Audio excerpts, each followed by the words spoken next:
In a kingdom nestled between dark, whispering forests and rivers that flowed like liquid silver, there lived a sorceress of immense power named Selene. She was the land's guardian. Where her feet touched the earth, flowers bloomed in vibrant cascades. And when she whispered to the clouds, gentle rains would fall, nourishing the soil. She was a beacon of life and prosperity. But power, as it often does, invited fear. The king, a man she had once trusted with her loyalty, grew wary of her abilities.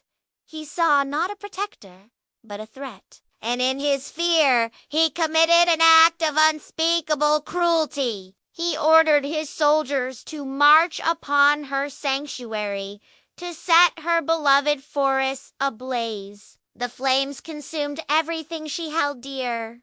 The crackling of burning ancient trees, a symphony of his betrayal. Heartbreak twisted into a furious, cold rage, standing amidst the smoldering ashes of her world. Selene's voice boomed with the force of a coming storm, casting a curse upon the entire kingdom. "From this day," she declared, her words dripping with venom, "no heart shall feel love, only to cold." Creeping shadow of fear.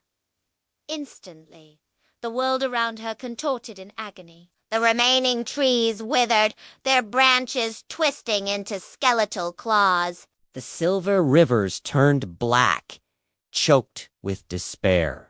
The kingdom, once so full of life, fell into a perpetual, sorrowful twilight. The curse had taken root, and love became a forgotten memory. Years crawled by, each one heavier and colder than the last. Then, one stormy night, a miracle occurred. At the very edge of the cursed woods, where the blighted land met what was left of the world, a small baby was found. No one knew where she came from or how she had survived the tempest that roared above. What was most unsettling, what was most unnatural, was that she was smiling. The villagers, their hearts shriveled by Selene's curse, were too afraid to even touch her. They saw her not as an infant, but as an omen, another piece of the witch.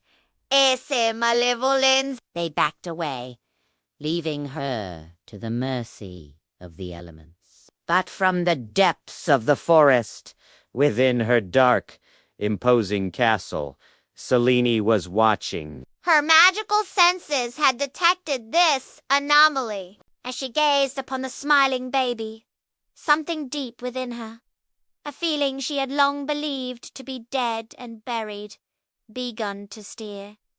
A flicker of warmth in the icy cavern of her heart. She whispered to the wind, her voice laced with confusion. "Why ...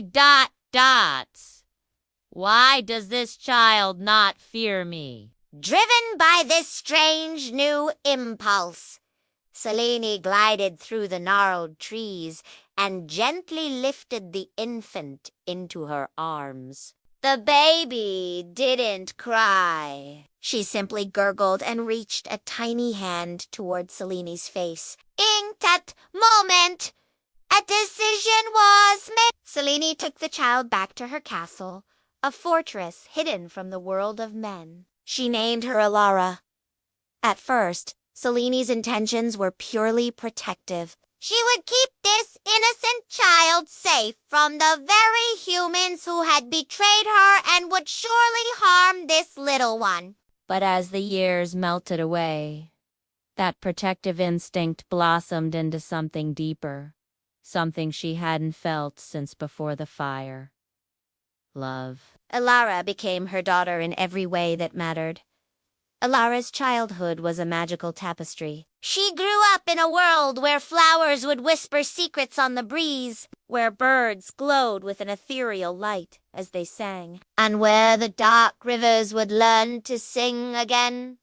but only when they heard the sound of her laughter. The forest, though cursed to the outside world, was her enchanted playground. Yet, amidst this magic, Selene kept a crucial truth locked away. She never told Elara that she, her loving mother, was the architect of the kingdom's suffering. One fateful day, on the cusp of her 16th birthday, Elara's curiosity led her beyond the familiar woods. For the first time, she saw the crumbling ruins of the nearby village. She saw the people, their faces etched with lines of chronic pain and fear. As she watched from the shadows, a small child, no older than 5, pointed a trembling finger toward the forest and whispered to his mother, "The witch in the forest did this."